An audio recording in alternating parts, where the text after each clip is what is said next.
kami, walau kami tiada berarti. Ayahanda, bawalah kami ini turut berbakti. Mengibarnya bagi Islami, menyebar luas keberkahan ilahi. Ilahi, anta maksudi, waridho.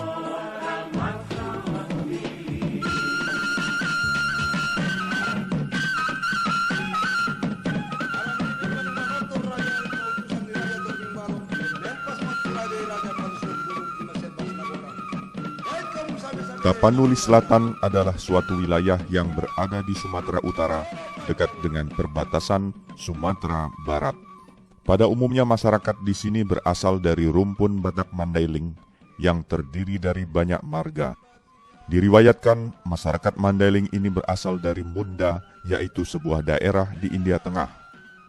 Pada abad ke-6 Masehi, mereka berpindah-pindah melintasi pegunungan Himalaya dan menetap di Mandalay, yaitu ibu negara Burma Purba.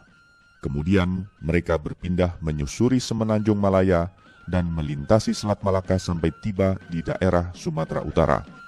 Di sini mereka mendirikan sebuah kerajaan di Batang Pane Portibi.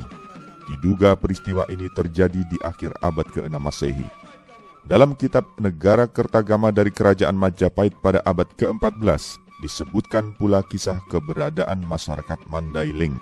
Masyarakat Mandailing ini berkembang luas dan memiliki banyak keluarga, tidak kurang dari 17 marga. Pada masa itu umumnya masyarakat Mandailing masih menganut animisme. Sejak abad ke-17, sudah terbentuk masyarakat keluarga marga Harahap yang menghuni 3 kerajaan, yaitu Siharang Karang, Huta Padang, dan Simapil Lapil. Diriwayatkan, Baginda Raja Soritua adalah yang pertama kali mendirikan kerajaan di Huta Padang. Beliau memimpin dan membimbing rakyatnya hidup dalam kerukunan dan kesejahteraan sepanjang sejarah.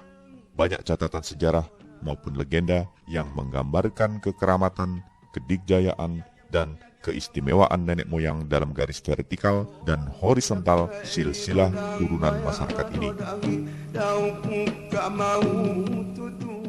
Pada tahun 1816, ketika terjadi Perang Padri melawan penjajah Belanda, terjadilah gerakan pengislaman di tanah Mandailing.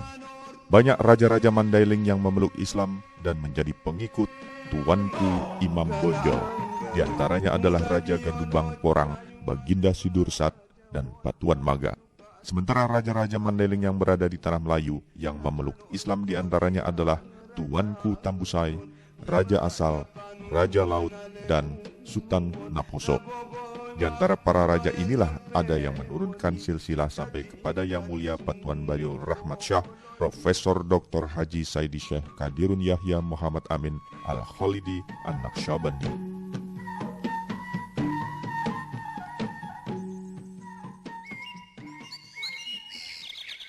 Siharang Karang adalah suatu daerah di Padang Sidempuan yang memiliki udara sejuk dan nyaman.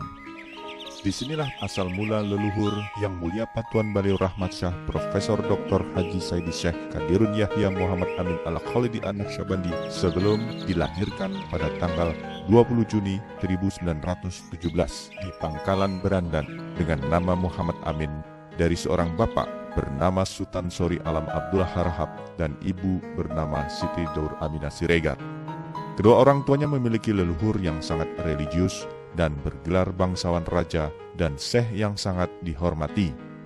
Nenek beliau dari pihak ayahanda dan nenek beliau dari pihak ibunda adalah seorang syekh tarekat, yaitu Syekh Yahya dan Syekh Abdul Manan. Sejak kecilnya, beliau memiliki kelebihan dan keajaiban, antara lain ketika masih di dalam kandungan, ibunya bermimpi bertemu Rasulullah SAW yang berpesan agar memberi nama seperti namanya. Syekh Padang Bolak yang memiliki keramat sangat tinggi pernah berkunjung ke rumah orang tua beliau dan sempat mendoakan serta mengazankan ketika beliau masih di dalam kandungan sampai beberapa kali dengan langkah mundur secara takzim, yaitu sebagai penghormatan kepada beliau karena Syekh Padang Bolak telah mendapat petunjuk Allah Subhanahu wa Ta'ala bahwa bayi yang ada di dalam kandungan tersebut kelak akan menjadi wali Allah yang sangat istimewa. Setelah lahir, beliau dibesarkan dan bersekolah di Pangkalan Berandan, Sumatera Utara. Kemudian meneruskan pendidikannya ke Mulo B dan AMSB di Yogyakarta. Beliau lulus dengan 4 kelas dan mendapatkan beasiswa. Pendidikan selanjutnya adalah ilmu pertabiban dan ilmu kejiwaan di negeri Belanda selama 2 tahun. Lalu kembali ke Indonesia untuk menuntut ilmu tasawuf dari 4 guru besar ahli sufi, yaitu Yang Mulia Sayyidi Syekh Muhammad Hashim Al-Khalidi Buayan, Yang Mulia Sayyidi Syekh Muhammad Said Bonjol, Yang Mulia Sayyidi Syekh Abdul Majid Guguk Salo, dan Yang Mulia Sayyidi Syekh Sayur Matinggi. Keempat guru beliau telah mewariskan pusaka-pusaka dari Jabal Kubais Mekah dan statuta Tarekat Naqsyabandiyah Al-Khalidiyah kepada Yang Mulia Sayyidi Syekh Qadirun Yahya Muhammad Amin, sehingga beliau menjadi mursyid pewaris Tarekat Naqsyabandiyah yang ke-35 pada tahun 1952 dalam usia 35 tahun. Pada saat proses penyerahan statuta dan mahkota keguruan muncul kebesaran-kebesaran Allah Subhanahu wa Ta'ala dan kejadian alam yang sangat dahsyat seperti petir tunggal dan bumi terbelah yang bekasnya masih ada sampai sekarang di Sumatera Barat. Pada masa revolusi fisik, beliau turut berjuang mengangkat senjata. Diawali sebagai Panglima Tentara Allah, beliau menjelajahi pegunungan sepanjang Bukit Barisan dari daerah Tapanuli di utara sampai Lampung Selatan dengan pusat komandonya di Bukit Tinggi. Perjuangan tersebut diantaranya melawan agresi Belanda dan berbagai pemberontakan di tanah air, bahkan termasuk mengatasi komunis di Indonesia dan membantu menumpas komunis di Malaysia. Ketika terjadi pembebasan Irian Barat atas permintaan Presiden Republik Indonesia Soekarno untuk merebut Irian Barat, dengan izin Allah Subhanahu wa Ta'ala, beliau berhasil menenggelamkan kapal perang Belanda yang dipimpin Karl Doorman, yaitu dengan cara melemparkan sebuah batu berisikan kalimat Allah dari jarak jauh, sehingga kapal tersebut karam terkena batu karang. Dengan kegagalan kapal perang Belanda tersebut menuju Irian dan juga pertempuran di Laut Arafuru, maka diplomasi RI di PBB dapat diterima untuk mengambil Irian Barat ke pangkuan Ibu Pertiwi. Kekeramatan yang dimiliki beliau tak terhitung banyaknya, seperti kemampuan menyembuhkan berbagai penyakit, termasuk AIDS dan kanker. Kekeramatan lainnya dalam mengatasi bencana alam adalah memadamkan letusan gunung berapi Galunggung di Jawa Barat yang dilempar dengan batu sijil dari atas helikopter sehingga terhenti sampai sekarang. Pantaslah bila guru-guru beliau para wali Allah telah menyampaikan pujian dan mengabarkan di masa lalu bahwa beliau mendapatkan pujian tinggi dalam segi ketakwaan dan pelaksanaan akidah Islam, guru dari cerdik pandai dan ahli mengobat, mampu melaksanakan suluk secara paralel di seantero negeri dan mancanegara. Bahkan secara jelas disampaikan oleh Yang Mulia Sayyidi Syekh Muhammad Hashim Al-Khalidi bahwa Yang Mulia Sayyidi Syekh Qadirun Yahya Muhammad Amin lebih berharga daripada sebuah gunung emas. Atas jasa-jasanya tersemat sejumlah bintang tanda jasa, antara lain Bintang Gerilya Republik Indonesia, Satya Lencana Perang Kemerdekaan I, Satya Lencana Perang Kemerdekaan II, Bintang Kesetiaan Sewindu, Satya Lencana Sabta Marga, Satya Lencana Satya Dharma, Satya Lencana Penegak, dan Satya Lencana Kesetiaan 24 tahun. Di sisi lain, beliau adalah seorang ilmuwan di bidang fisika kimia yang telah menghasilkan banyak penemuan dan juga seorang intelektual di bidang bahasa, filsafat, dan agama, menguasai 8 bahasa asing secara aktif serta mendapat gelar guru besar postgraduate generasi yang pertama di Indonesia. Pada tahun 1962, beliau mendirikan sebuah perguruan tinggi di Medan, Sumatera Utara, yaitu Universitas Pembangunan Pancabudi yang di dalamnya memiliki fakultas metafisika eksakta dan merupakan satu-satunya di dunia yang memiliki fakultas tersebut. Sebagai narasumber dan pengajar metafisika eksakta Islam, berbagai sambutan yang luar biasa diperoleh ketika seminar ilmiah berskala nasional dan internasional tentang kedahsyatan teknologi Al-Quran diadakan di beberapa perguruan tinggi, antara lain Universitas Gadjah Mada, Universitas Brawijaya Malang, Institut Pertanian Bogor, Universitas Sumatera Utara, Institut Teknologi 10 November Surabaya, Universitas Pembangunan Pancabudi, dan Institut Agama Islam Negeri Medan, serta di depan kelompok cendekiawan ITSMI Pusat, yang kesemuanya banyak dihadiri oleh kalangan intelektual dan para guru besar.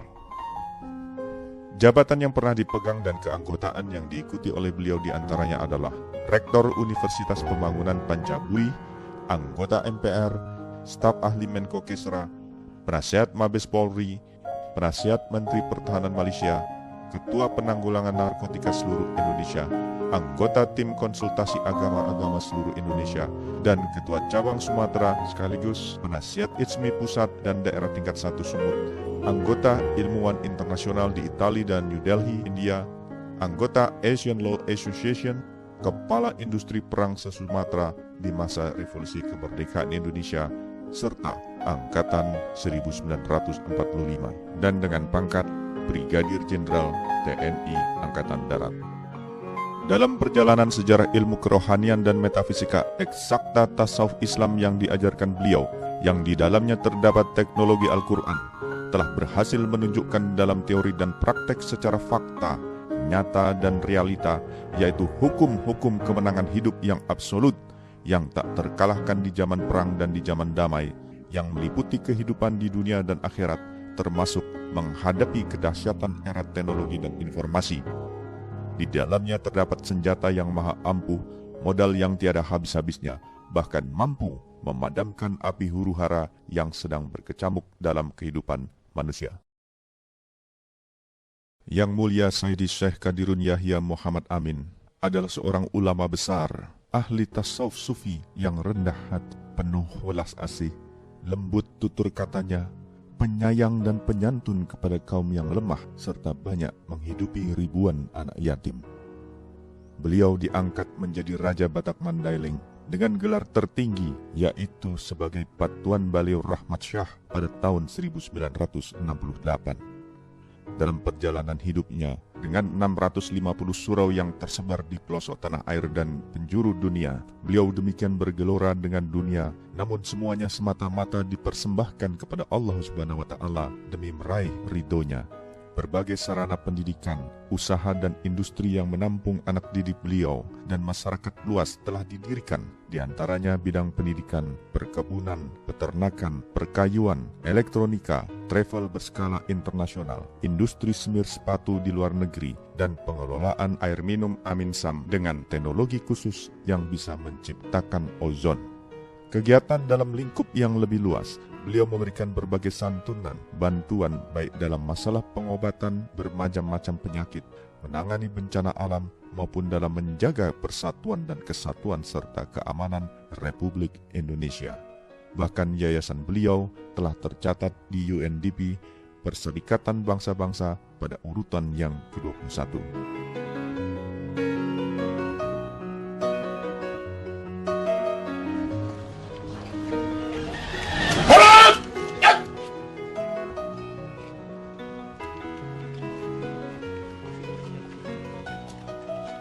Sebagai seorang guru mursyid, setiap hari guru selalu dirayakan hari guru untuk memperingati hari keputraan beliau, sekaligus ahli silsilah tarekat Naqsyabandiyah Al-Khalidiyah yang sambung menyambung secara langsung sampai kepada Rasulullah SAW. Pada saat itu tak terbilang banyaknya para murid datang menziarahi beliau. Dengan penuh kasih sayang beliau akan menerima mereka semua dan mendoakannya.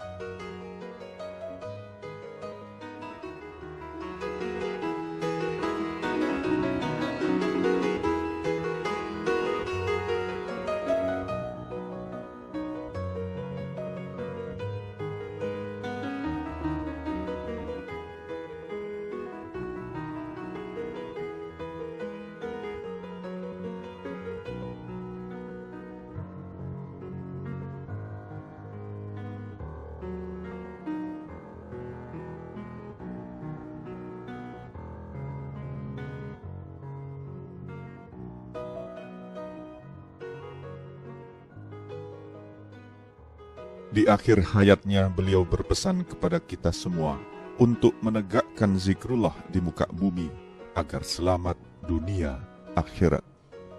3 buah pesan telah beliau sampaikan kepada kita semua. Yang pertama, agar kita selalu melakukan introspeksi. Pesan yang kedua, jangan bertikai tentang masalah agama, apalagi tidak mengetahuinya, karena agama itu sangat tinggi. Awalnya mengenal Allah, dan akhirnya harus juga mengenal Allah. Pesan ketiga, wujudkan kebesaran ayat-ayat Al-Quran dan Al-Hadis dalam kehidupan secara fakta, nyata, dan realita, bukan hanya dalam kata-kata. Perempuan yang sangat aku kasihi karena kebesaran kalimatullahil mulia. Kita berkumpul di sini tiada lain tidak bukan untuk menjunjung tinggi titah ilahi, membesarkan kalimatullahil mulia yang harus kita perangaikan dari hidup ini, dari dunia sampai ke akhirat. Karena kalimat Allah adalah satu-satunya membawa kita keselamatan yang tidak ada tolak bandingannya, dunia dan akhirat.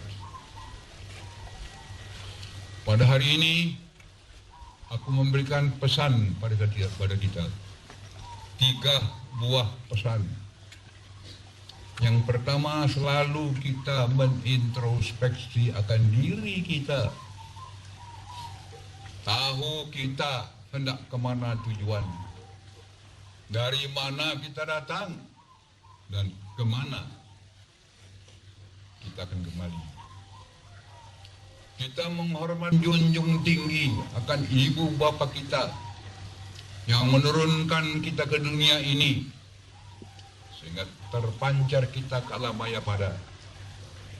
Tetapi untuk mengembalikan kita ke hadirat Allah Subhanahu wa taala, di sini diperlukan waliya mursyidah yang membimbing kita dengan kebesaran bimbingan kalimatullahil mulia, yang harus kita perangaikan sepanjang hidup kita. Karena kalimat Allah yang datang daripada Allah Subhanahu wa taala mampu menyelamatkan diri kita, dunia kita, bahkan segala huru hara di dunia padam oleh kebesaran kalimatullahil mulia. Neraka yang telah ditentukan oleh Allah Subhanahu wa taala pun menyingkir, dihantam dengan kebesaran kalimatullahil mulia.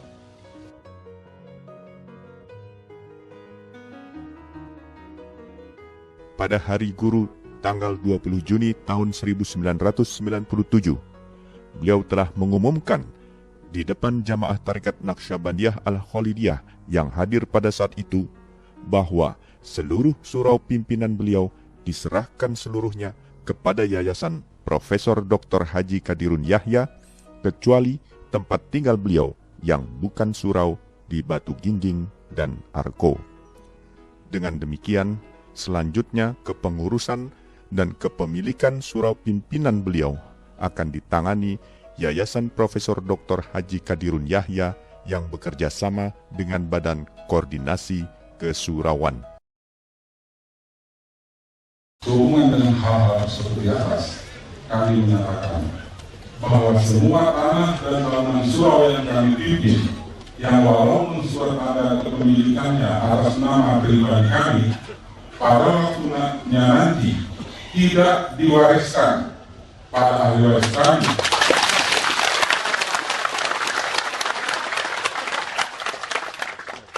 dan semua tanah bangunan surau tersebut dengan sendirinya berada di luar harta warisan kami. 2. Bahwa kelak yang mengurus tanah dan bangunan surau yang kami pimpin adalah yayasan.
Hari Guru bersama beliau selalu membawa kesan yang sangat mendalam, tidak hanya kepada para murid Tarekat Naqsyabandiyah Al-Khalidiyah, tetapi juga kepada beliau sendiri, karena melihat persembahan dari anak-anaknya yang sangat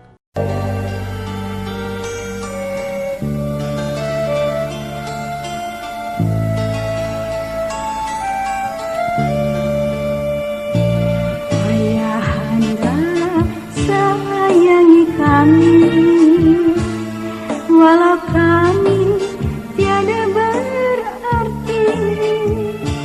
Ayahanda bawalah kami ingin turut berbakti. Berkibarnya bagi Islami, menyebar luas keberkalan ilahi. Ilahi, anta maksudi, waridho rahmatullah. Amin ya Allah, salam ya Rasulullah. Amin ya Allah, salam ya Rasulullah. Allahumma salli ala Muhammad, ya Rabbi salli alaihi wasallam. Allahumma salli ala Muhammad, ya Rabbi ballighul wasilah.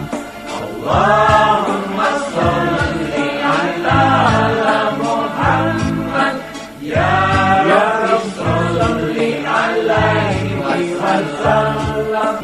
Amin ya Allah, salam ya Rasulullah. Amin ya Allah, salam ya Rasulullah.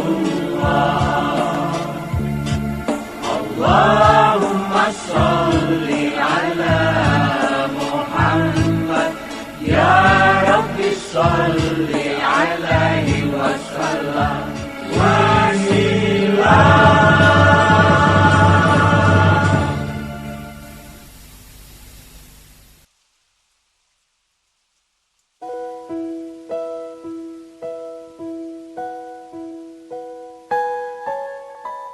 Pada tanggal 9 Mei 2001, sejak sore hari awan mendung dan hujan rintik-rintik menyelimuti langit Jakarta. Sekitar pukul 20.35 waktu Indonesia bagian Barat, tiba-tiba terdengarlah petir tunggal menggelegar di angkasa. Saat itu, Yang Mulia Patuan Beliau Rahmat Syah, Profesor Dr. Haji Qadirun Yahya Muhammad Amin Al-Khalidi berpulang ke rahmatullah. Inna lillahi wa inna ilaihi roji'un. Suasana alam yang mengiringi kepergian beliau seolah mencerminkan kedukaan dan rasa sedih yang mendalam. Bumi dan langit tertunduk dengan rasa pilu, meratapi kepergian beliau. Kita semua telah kehilangan seorang tokoh yang sangat dinanti-nantikan zaman. Namun demikian, kepergian beliau bukanlah akhir misi ketuhanan yang pernah diemban di masa hidupnya. Karena beliau telah menanamkan zikrullah ke dalam dada hati sanubari para muridnya yang jumlahnya belasan juta tersebar di pelosok tanah air dan penjuru dunia. Selain itu, secara khusus pada tanggal 11 Januari 1998, di bulan Ramadan, di Surau Baitul Amin, sebagai Al-Mursyid Tarikat Naqsyabandiyah Al-Khalidiyah, beliau telah mewariskan isi ruhaniyahnya yang merupakan tali silsilah ketuhanan kepada putranya yang sangat dikasihi, putra kandung belahan jiwa, yaitu Yang Mulia Sultan Sori Alam Dr. Andes Haji Iskandar Zulkarnain, Sarjana Hukum Master Hukum, sebagai Al-Mursyid Tarekat Naqsyabandiyah Al-Khalidiyah yang ke-36.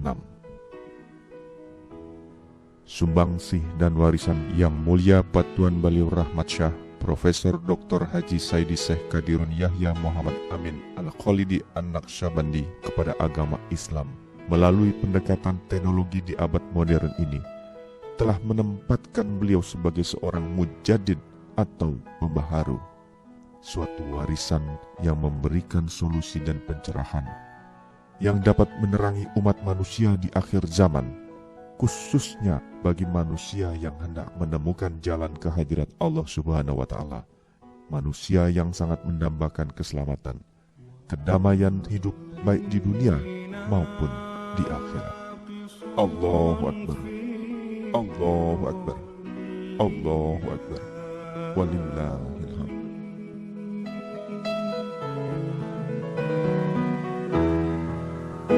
Wow.